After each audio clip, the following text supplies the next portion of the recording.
Pemirsa, setiap orang menginginkan kebahagiaan. Namun jika kebahagiaan yang dia harapkan tidak pernah menjadi kenyataan, tindakan gila seperti apa yang akan dia lakukan?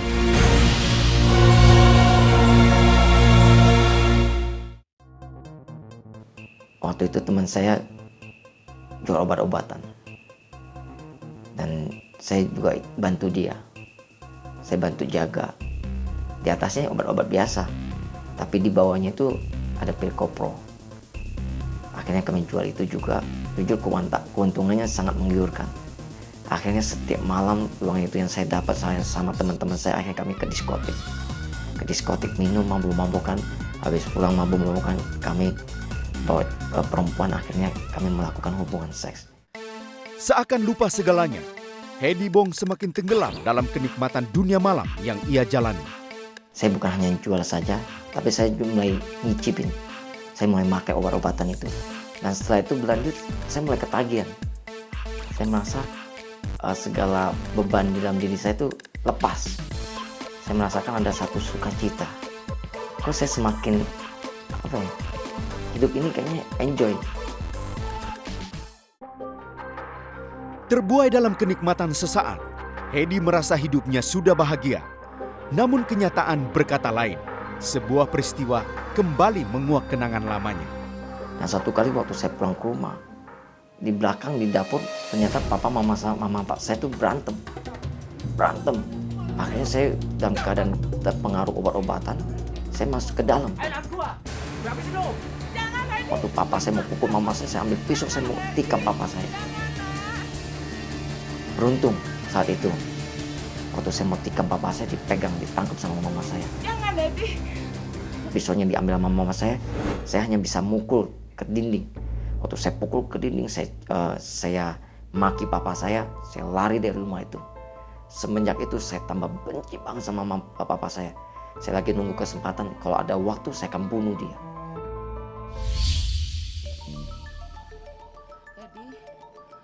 Saya pernah melakukan kesalahan. Waktu itu mama saya sakit. Dan duit yang saya dapat itu saya ambil. Sebagian saya kasih mama saya, sebagian saya pakai. Ternyata itu ketahuan sama papa saya.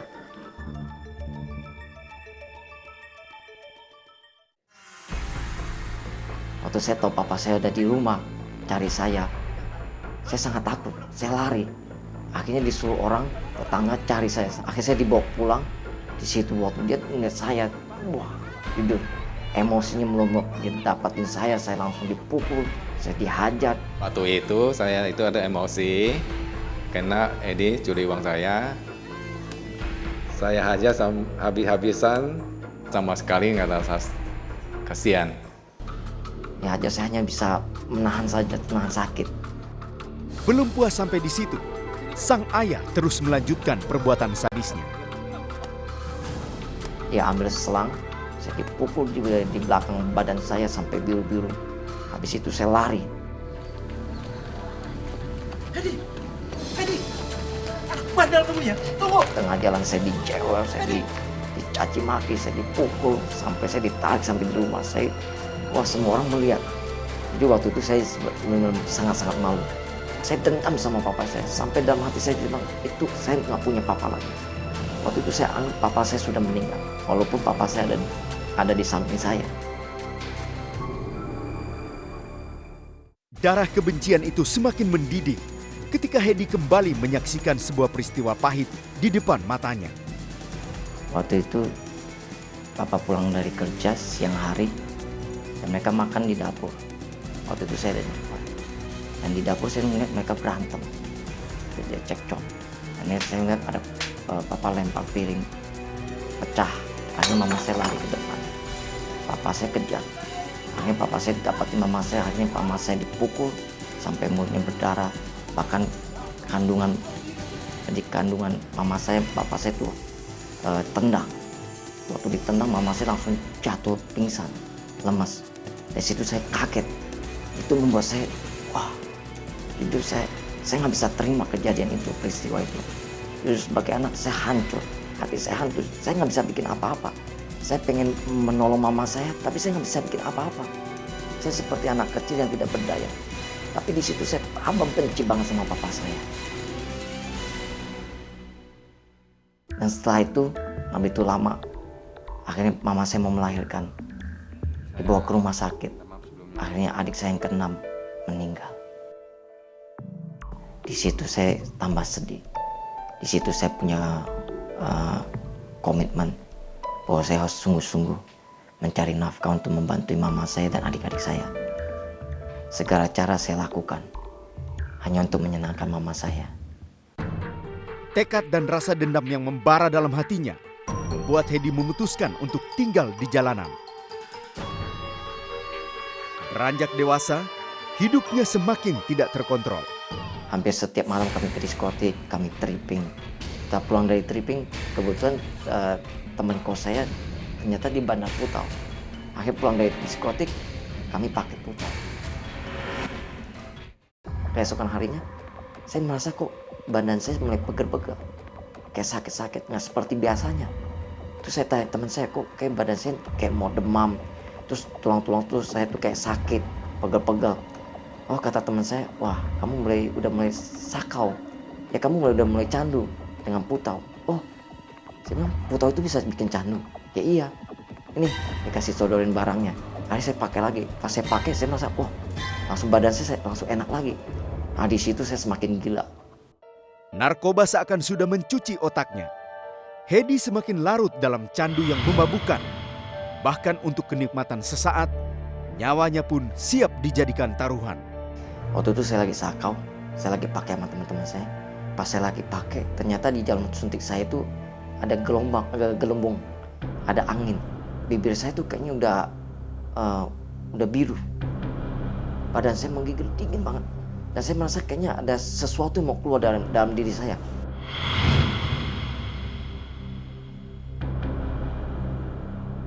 Jujur waktu itu saya panik, ketakutan juga. Nggak tahu spontanitas saya berseru, Tuhan tolong saya. Dan teman-teman saya udah pada tinggalin saya. Dan saya merasakan ada sesuatu yang terjadi dari waktu itu. Waktu saya berseru, Tuhan tolong saya.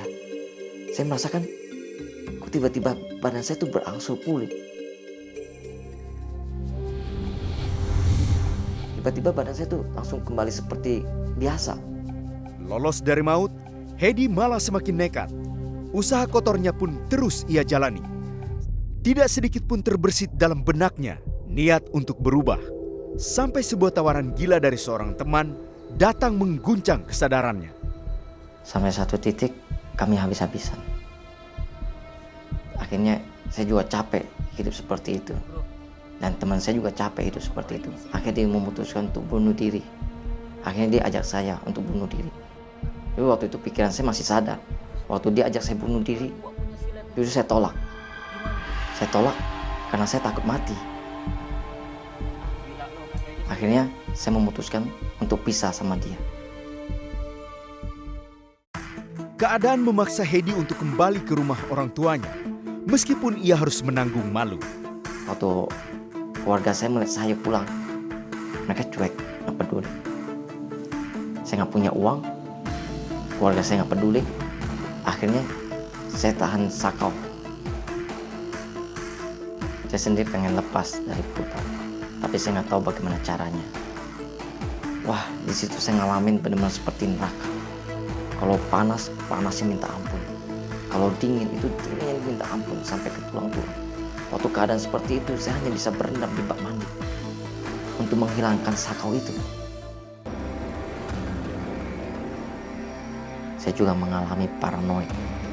Saya mengalami satu ketakutan. Jadi kalau saya melihat ada orang datang, justru saya takut. Bahkan sampai saya pernah sembunyi di bawah kolong tidur, tempat tidur. Karena saking ketakutan itu. Kadang-kadang saya ada mendengar suara-suara yang membuat saya kayak parno. Kayak seolah tuh ada sesuatu yang menghantui saya. Membuat saya cemas, takut. Bahkan saya nggak berani ketemu dengan orang. Keanehan apa yang terjadi dengan Hedi? Jiwanya tersiksa. Rasa takut yang memuncak membuat Hedi ingin lepas dari penderitaannya. Kurang lebih 2 bulan saya tahan sakau itu. Saya kayak dalam hati saya menjerit, saya pengen sembuh. Dari itu tiba-tiba dalam hati saya berseru sama Tuhan. Mungkin Tuhan peduli sama hidup saya. Sekalipun hidup saya hancur, kacau, penuh dengan dosa. Di situ dalam hati saya berseru kepada Tuhan, Tuhan, tolong saya. Saya mau sembuh. Saya udah capek Tuhan hidup seperti ini. Puluhan tahun saya hidup dalam dunia gelap. Di tengah keputusasaannya, sebuah keinginan untuk beribadah mendesak hati Hedi. Di sanalah ia mulai merasakan sesuatu yang berbeda. Waktu itu puji-pujian dinaikkan, saya nggak ngerti. Saya hanya datang aja, saya ikut aja. Waktu itu saya lagi sakau, waktu badan saya kena AC, wah saya menggigil. Tapi saya tahan. Saya hanya berdoa. Waktu firman disampaikan, saya hanya berdoa, saya minta, Tuhan sembuhkan saya. Kalau Tuhan sembuhkan saya akan memberikan seluruh hidup saya buat Tuhan. Dan jujur, saya merasakan ada sesuatu dalam tubuh saya. Ada sesuatu yang hangat mengalir dalam tubuh saya. Di situ kayak saya beroleh, ada kekuatan, kayak ada seseorang yang memeluk saya. Saya merasakan satu kedamaian yang begitu indah yang belum pernah saya alami. Dan saya merasakan ada satu sukacita yang sangat melimpah. Sukacita itu yang memberikan saya kekuatan, memberi saya dorongan, kekuatan, semangat. Saya mau berubah, saya mau bertobat, saya mau mencari Tuhan lebih sungguh-sungguh lagi. Sejak saat itu, Hedi mulai berubah. Melalui bimbingan dari teman ibunya, ia mendapatkan sebuah pelajaran berharga. Saya diajar bahwa Yesus itu Tuhan, dan keselamatan itu hanya ada di dalam Yesus. Kita setiap manusia yang berdosa, kita membutuhkan Tuhan. Ada sesuatu yang berubah, dan saya membuka hati saya mengundang Yesus masuk dalam hidup saya. Di situ saya merasakan ada satu kedamaian. Dalam sebuah ibadah, Hedi kembali diingatkan akan masa lalunya. Sebuah langkah penting diambilnya. Saya datangi mereka. Saya bilang, Pa, Ma, saya minta maaf. Waktu kecil sampai saat ini, saya kurang ajar sama Papa Mama. Waktu saya bicara seperti itu, Mama saya nangis. Papa saya hanya diam. Saya merasakan waktu saya minta ampun sama Papa saya rasakan tembok itu runtuh. Kayaknya tidak ada batasan lagi antara saya dengan Papa saya. Saya merasakan saya bisa menerima Papa saya apa adanya. Hedi sudah sembuh dari narkoba.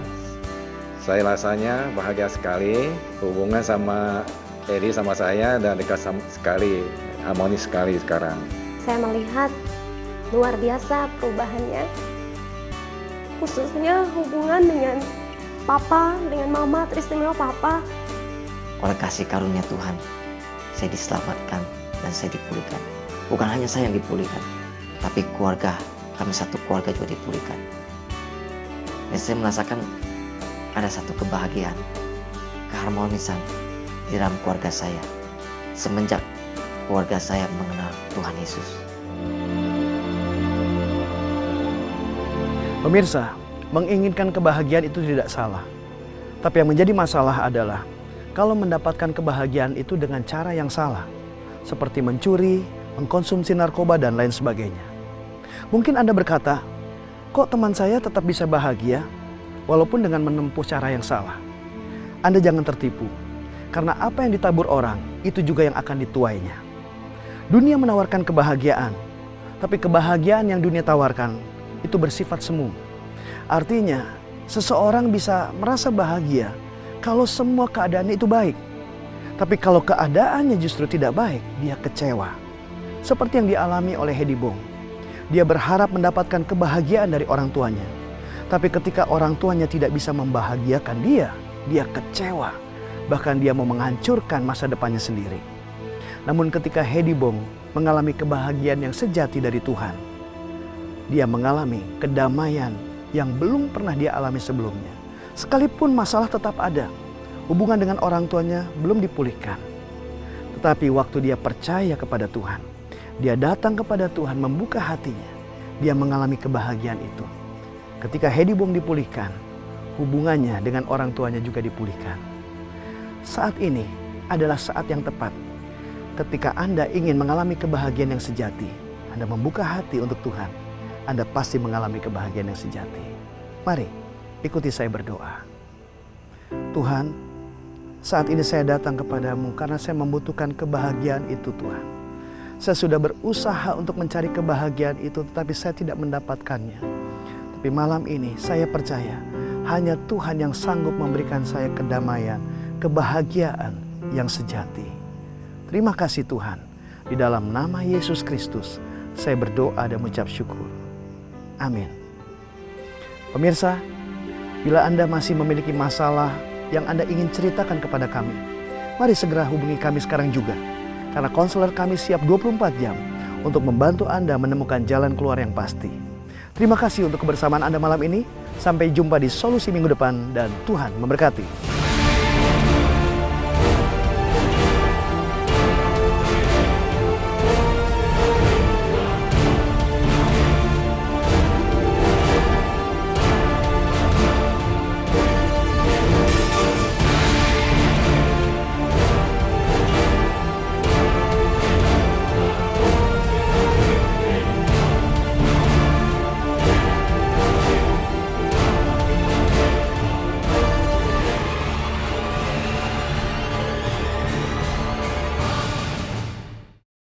Wajah anak-anak ini sering kita jumpai.